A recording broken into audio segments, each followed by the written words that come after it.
Hi കൂട്ടുകാരെ, പുതിയൊരു വീഡിയോയിലേക്ക് എല്ലാവർക്കും സ്വാഗതം. അങ്ങനെ CCTV നോക്കാൻ വേണ്ടി സൂര്യയും മറ്റുള്ളവരും കൂടി പോകുമ്പോൾ നന്ദിനിയുടെ മുഖത്ത് ആ പരിഭ്രാന്തിയുണ്ട് കേട്ടോ. ഒരിക്കലും അത് പുറത്ത് പറയാൻ പറ്റാത്ത അത്രയും പേടിയിൽ ആ ഒരു മുഖഭാവം കാണിക്കുന്നുണ്ട് കേട്ടോ. എന്നാൽ ഈ സമയം ഈ ഒരു ഇത് കാണുന്നതിനോട് കൂടി എല്ലാവരും ആകെ ഭയപ്പെടുന്നുണ്ട്. നന്ദിനി ഇങ്ങനെ ഒഴിഞ്ഞൊഴിഞ്ഞ് ഒരു സ്ഥലത്തോട്ട് ഇങ്ങനെ മാറി നിൽക്കുന്ന ആ ഒരു രംഗമാണ് കേട്ടോ. പിന്നീട് ഇവർ CCTV ചെന്ന് നോക്കുകയാണ്. അവിടെ ഇവിടെയൊക്കെ CCTV ഉണ്ടല്ലോ, അതെല്ലാം ചെക്ക് ചെയ്യുമ്പോൾ അതിന് മുകളിലെല്ലാം തൊടി വീണിരിക്കുന്നു. അപ്പോൾ ഇത് അറിഞ്ഞും കൊണ്ട് ചെയ്തിരിക്കുകയാണെന്ന് കഴിഞ്ഞ വീഡിയോയിൽ പറഞ്ഞല്ലോ. സൂര്യ പറയാണ് ഇത് വലിയൊരു ഫ്രോഡ് തന്നെയാണ്, എല്ലാം അറിയാവുന്ന, അവന് കറക്റ്റ് സമയം മനസ്സിലാക്കി തന്നെയാണ് ഇത് ചെയ്തത്. അപ്പോൾ ഇതിനിടയ്ക്ക് രഞ്ജിത്ത്, കഴിഞ്ഞ എപ്പിസോഡിൽ എല്ലാവരും കണ്ടിട്ടുണ്ടാവും, രഞ്ജിത്ത് ഒരു സമയം നോക്കുന്ന ഒരു രംഗം കാണിക്കുന്നത് നമ്മളെല്ലാവരും കണ്ടല്ലോ. ആ ഒരു സമയം നോക്കലും അപ്പോഴുണ്ട് കറണ്ട് പോകലും. അപ്പോൾ സൂര്യ പറഞ്ഞതുപോലെ തന്നെ കേട്ടോ, സൂര്യ പറയണത് ഇത് മുൻകൂട്ടി പ്ലാൻ ചെയ്തതാണ്, ഇത്ര സമയത്ത് അവിടെ കറണ്ട് പോകണമെന്നും മനഃപൂർവ്വം കയറി പിടിക്കണമെന്ന് മനഃപൂർവ്വം മനസ്സിൽ കരുതി ചെയ്തതാണെന്നൊക്കെ പറയുമ്പോൾ ഉടൻ തന്നെ ഇവിടെ യതീന്ദ്രൻ പറയണത് എന്തൊക്കെയാണ് മോനെ നീ പറയുന്നത്? അത് ഡാഡി, ഇത് ഒരു ഫ്രോഡാണ്, അതും ചില്ലറക്കാരനല്ല, അവനെ പേടിക്കേണ്ടതുണ്ട്, സൂക്ഷിക്കേണ്ടത്, എല്ലാവരും അവനെ സൂക്ഷിക്കണം, കാരണം അവന് നമ്മുടെ പിറകെ തന്നെ ഉണ്ട് എന്ന് പറയാനിട്ട്. അങ്ങനെ സൂര്യ പുറത്തോട്ട് വരികയാണ്.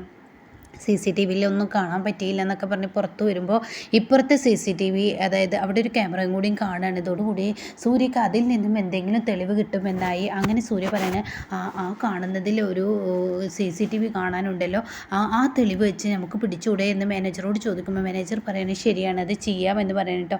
അങ്ങനെ ആ ഒരു ക്യാമറയും ചെക്ക് ചെയ്യും. പക്ഷെ അവിടെയും തുണി വീണിരിക്കുന്നു കേട്ടോ, ക്യാമറയ്ക്ക് മുകളിൽ തുണി ഇട്ടിരിക്കുന്നു.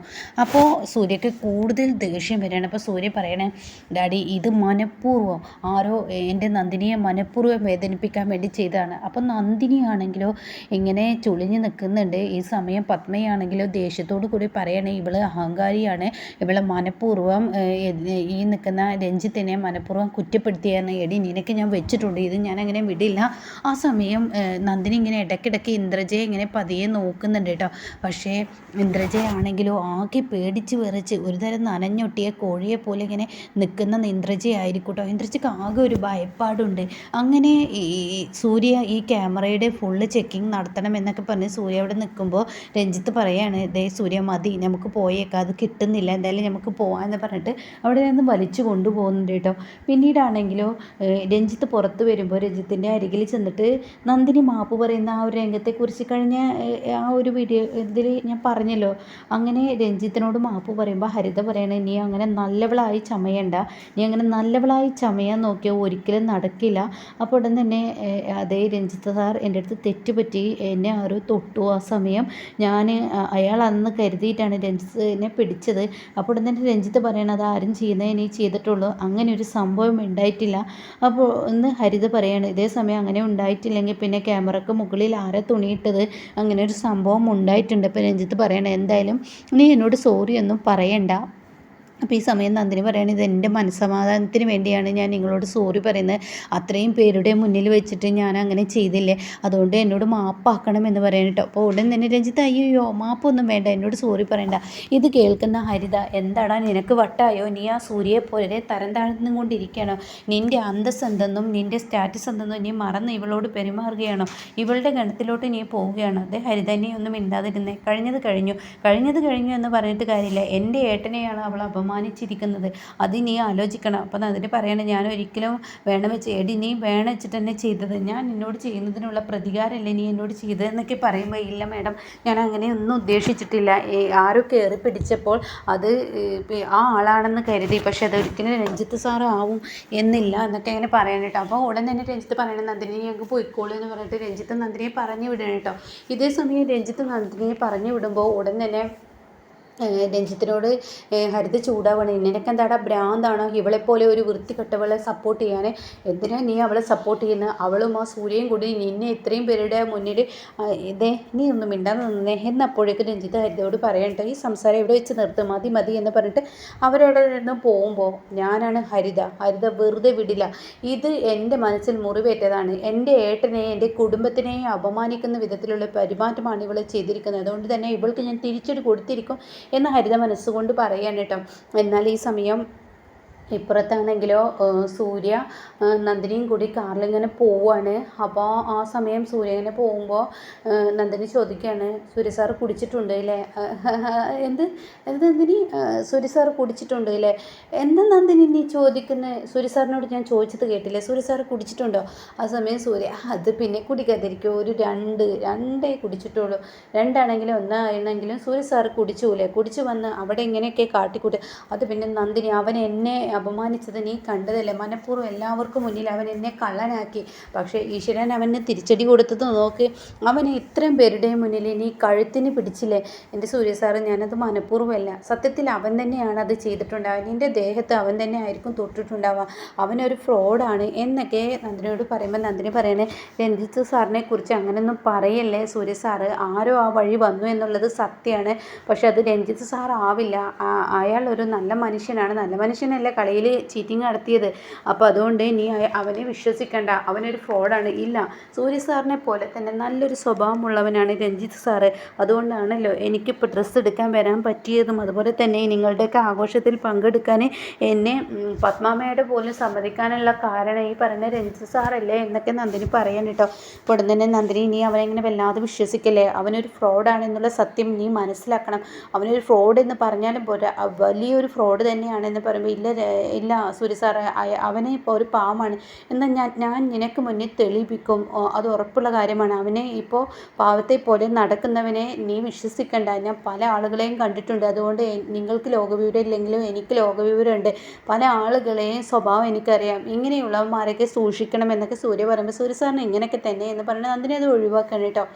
പിന്നീട് വീട്ടിലെത്താണ് പത്മയും ആളുകളും. അപ്പോൾ ഏട്ടാ, എന്തായാലും ഇങ്ങനെയൊരു അപമാനം സഹിക്കേണ്ടി വന്നത് സോറി ഏട്ടാ, അവൾ ഇങ്ങനെയൊക്കെ ചെയ്യുന്നത് ഒരിക്കലും കരുതിയില്ല, ഏട്ടൻ എന്നോട് ക്ഷമിക്കണം എന്നൊക്കെ പറഞ്ഞ് തൻ്റെ ഏട്ടൻ ഉദയനോട് ഇങ്ങനെ കാര്യങ്ങൾ പത്മ പറയാൻ കേട്ടോ. എന്തായാലും ഇന്നത്തെ ഒരു ഡ്രസ്സ് എടുക്കാൻ പോക്കിൽ നമ്മുടെ മോനെ ഇങ്ങനെയൊക്കെ അപമാനിച്ചില്ലേ, അവളെ ഞാൻ വെറുതെ വിടില്ല എന്നൊക്കെ പത്മ പറയുകയാണ്.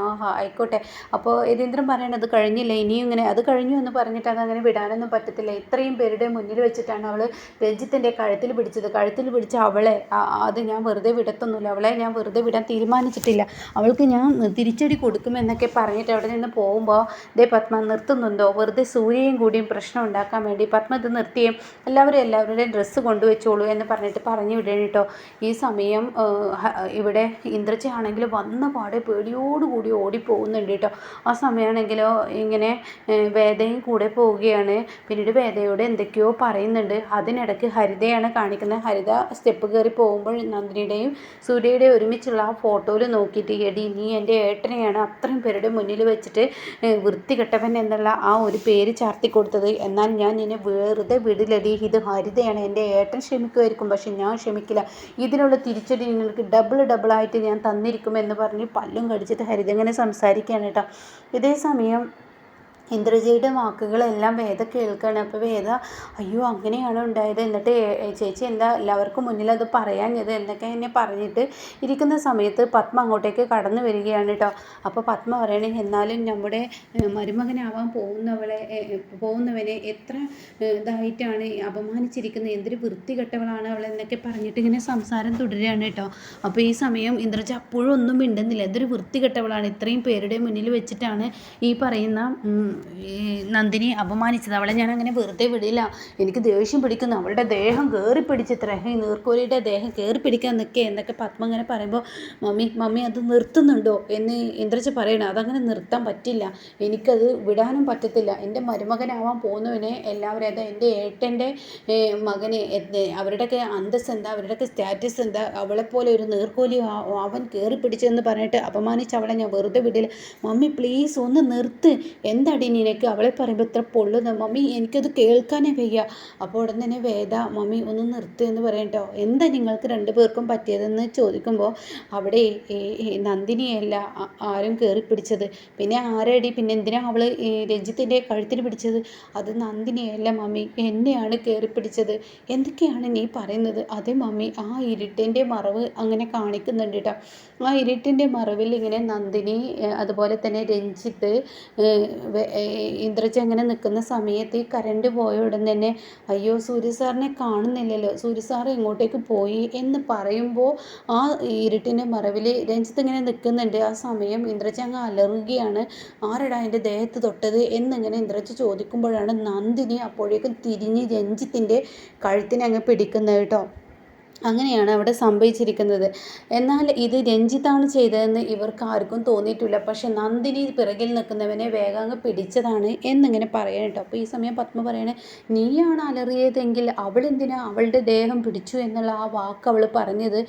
അറിയില്ല മമ്മി, അതെന്തുകൊണ്ടാണെന്ന് എനിക്കറിയില്ല. പക്ഷേ എനിക്കെന്തോ മമ്മി, എനിക്ക് തന്നെ ആകെ എന്തോ തോന്നുന്നു.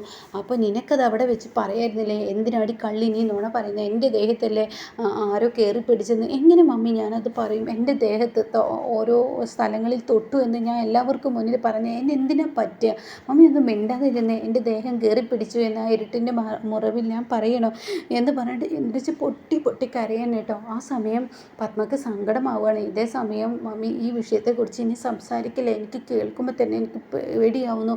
ആ ഇരുട്ടിൻ്റെ മറവിൽ എന്നാലും എൻ്റെ ദേഹം അങ്ങ് ഇറുക്കിയപ്പോൾ ആരാണാവോ അത് ചെയ്തത്? അവൻ എൻ്റെ ദേഹത്ത് ഇറുക്കി അങ്ങ് പിടിച്ചു മമ്മി എന്ന് പറഞ്ഞ് ഇന്ദ്രജ കരയുമ്പോൾ, നിൽക്ക് മോളെ, നിർത്ത്. എന്തായാലും ഞാനിതങ്ങനെ വെറുതെ വിടില്ല. നിൻ്റെ ദേഹത്ത് തൊട്ടവനെ എന്തായാലും കണ്ടെത്തും. മമ്മി ഒന്ന് നിർത്ത്, എനിക്കിത് കേൾക്കണ്ട എന്നിങ്ങനെ പറയാൻ കേട്ടോ.